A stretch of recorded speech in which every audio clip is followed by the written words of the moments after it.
Hello everyone. So welcome to Tea with Ravi and Tea with Sparxsys. Today in this session we will go through some of the recent updates from the Atlassian ecosystem. And this week I have some updates that I found on the Atlassian community, and these updates are gathered by our team. So if you want to stay in touch with these updates from the Atlassian ecosystem, then please subscribe. Now, the first update I have for you, in fact, today I have few updates that are actually related to JSM.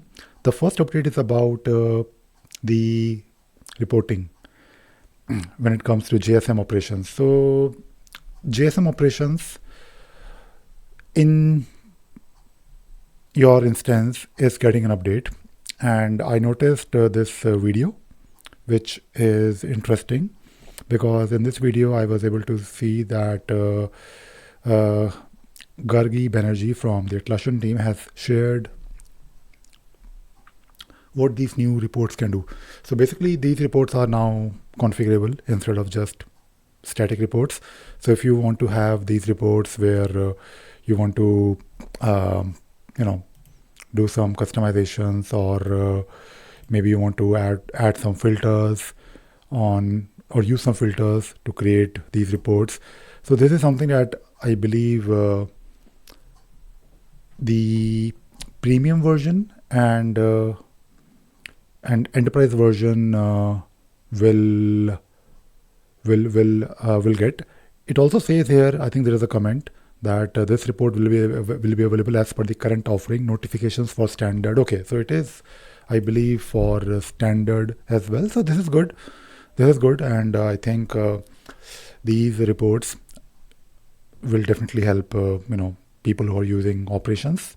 Now, to be honest, when it comes to Jira, the native reporting capability is of course decent, but it is not good enough for many.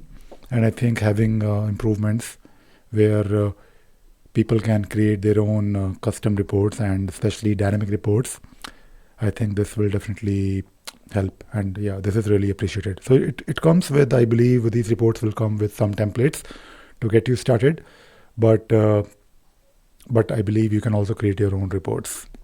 So I will wait for some time for this to come. I tried on my Jira instance. I don't really think I have it, but I have already signed up. So there is a link here. If you click on the link, JSM operations feedback, you can I think you can give your feedback, and you will then be able to, I believe, get some updates maybe from Atlassian directly. So let us see how it goes. I will of course keep you up to date. JSM is of course very close to what I do. I have done a lot of JSM implementations, and when it comes to JSM, it is definitely a bit lacking, to be honest, when it comes to reporting.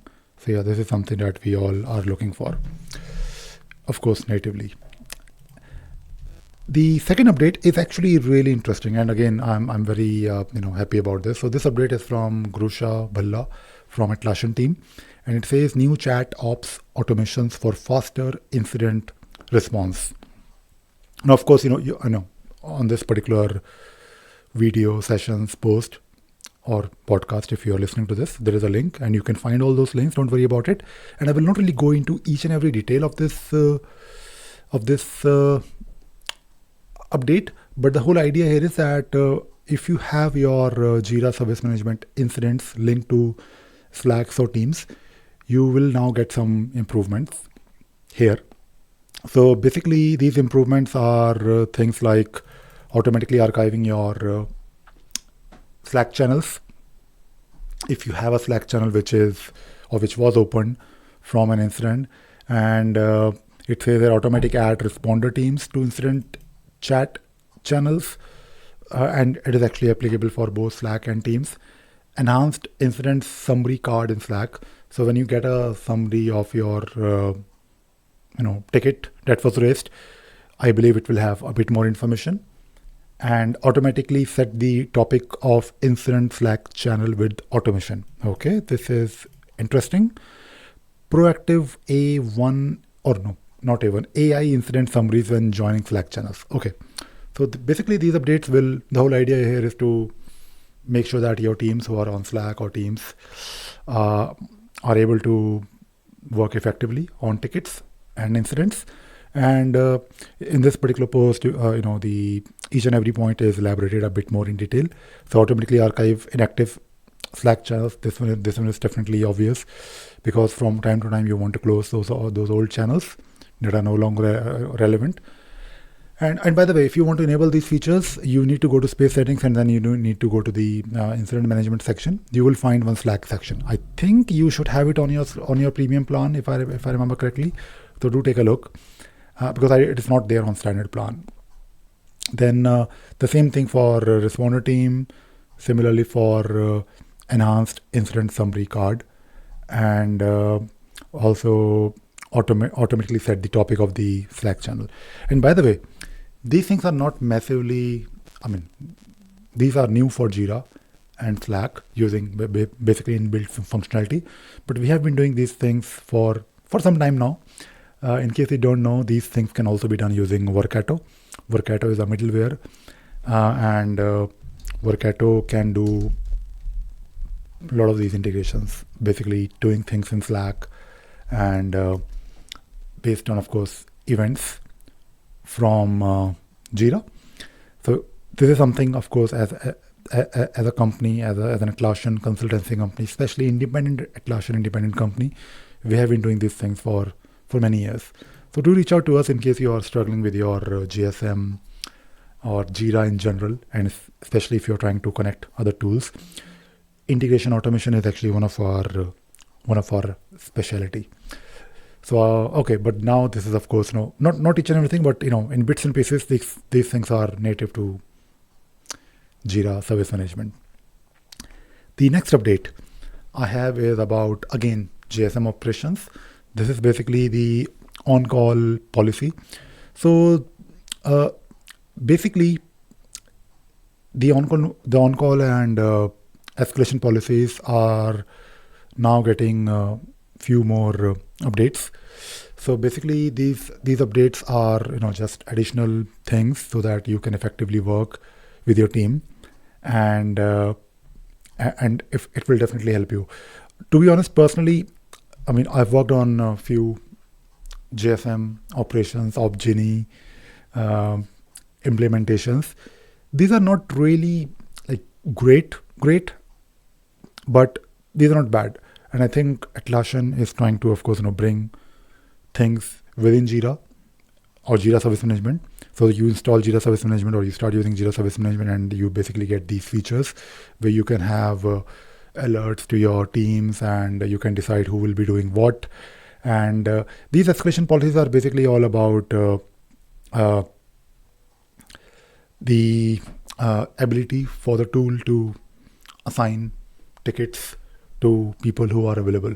Usually teams who are doing support, like we do support, we always have some kind of written or unwritten or some kind of a agreement where if things go wrong, we jump to it.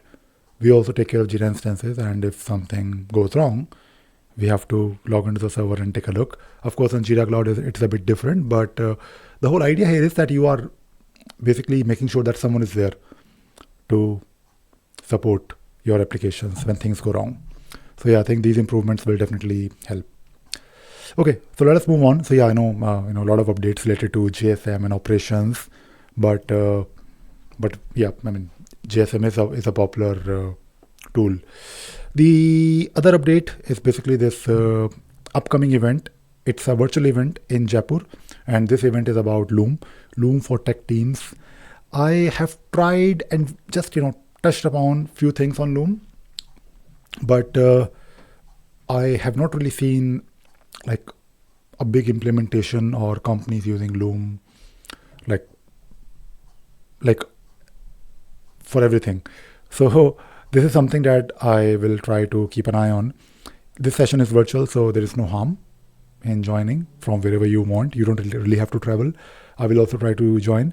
So in this particular session, I think Anambika Soni will cover things like why async video matters, how Loom integrates with Jira, Confluence, and JSM. In fact, we looked at one video, no, not video, it was basically when I was trying to show you some automation rule. I think you can do things with Loom as well in Confluence. Okay, real world workflows, bug reporting, updates, and incident communication, best practices for recording clear, actionable Looms, live demo where Loom's new bug reporting functionality will be discussed or shown, Q&A and practical tips. Okay, so this is interesting, and I like that. So I'll definitely keep an eye on this topic. I will try to join, and yeah, this is something that I believe you all should definitely try to attend. Okay, so the next thing that I want to talk about is this blog post, which is basically based on one tech update video. In case you don't know, on my Ravi Sagar channel, we have recently started making regular tech update videos.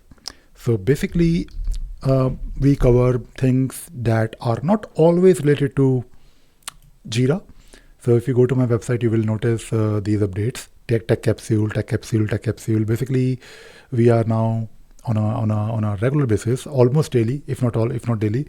We are basically trying to share updates from the tech industry. Our focus is slightly, of course, on AI, but we also want to, make sure and cover Jira and Atlassian tools. But in case you're interested in staying on top of latest updates, happenings from the tech industry, this blog post, and of course, the tech updates, tech capsule that we create will help you. So go through this blog post, and you can learn about the OpenClaw and Anthropic deal with CoreWeave, and we also discussed one use case where one store actually hired AI supervisor, and that supervisor was actually hiring people. So this is really, really interesting. I mean, of course, this blog post will give you, few more details, but yeah, go through the blog post. The next update is about this video, which I made, I believe, recently, last week.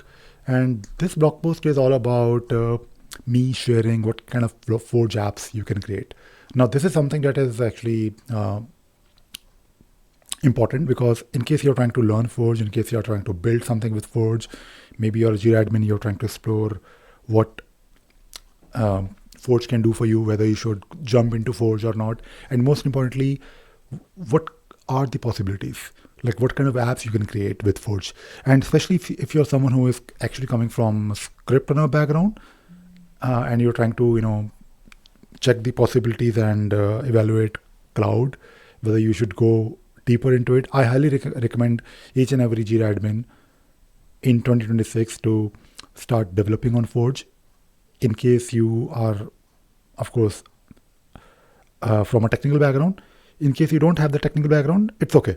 Don't worry too much about it. You can still learn a lot, right? So I thought I'll share this. So this video will help. And finally, I want to talk about the paid one-to-one calls with me. Now, people reach out to me all the time, which is great, and I love that. But I, of course, have to run a company. I'm usually very busy. In fact, I have to work 7 days a week. And fortunately, I have been able to build a company which is now not too big, but it is also not a small not a very small company. We are right now 15 people. So again, I'm not alone. I work with a team, and we provide consultation to our clients. We also develop Forge apps. We do almost anything that is possible with Atlassian tools. But the thing is that sometimes companies and individuals, they need some help. And that help is maybe just a question, or maybe they just need some directions. Maybe you're a Jira admin and you're not really sure about a particular thing, and it could be something to do with Jira. Maybe you want to just get some clarity. Or maybe you are a company, you're trying to maybe get some ad hoc consultancy. So basically, if you need any help with Jira, if you need any ad hoc consultancy, or you just want to talk to me, of course, it's a paid consultation call. So, I of course want to make sure that my time, because I know my time is valuable, I want to offer paid calls. So I am now offering either a 30-minute paid call or a 60-minute paid call, which is for 30-minute paid call, it's $50. For 60 minutes paid call, it's $100. You can click on this button if you go to this website or my website, ravisagar.in/paid-call. So you can simply find some time on my calendar and then you can book the time. If you want to talk to me for free, if you just want to talk to me for something, you can of course do it. I do open few slots every week for 15 minutes, and you can definitely do that. So there is a link here to talk to me for 15 minutes. So I encourage you to reach out to me in case you're willing to pay me, in case you think I can help you, which I think I can. So please go ahead and book.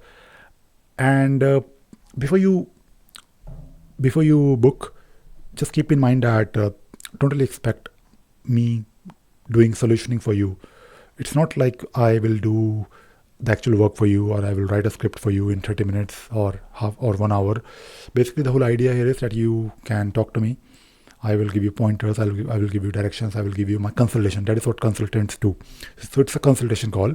But before you book a call or after you book a call, if you can also raise a ticket here, by the way, to share more details, like what you want to talk about, that will help me and also help you, because I can then go through your questions before the call. So I thought, I'll mention this in this session. And yeah, that is it. I hope you found this video, this session, this podcast useful, and you also learned something new today. Thank you very much. Bye bye.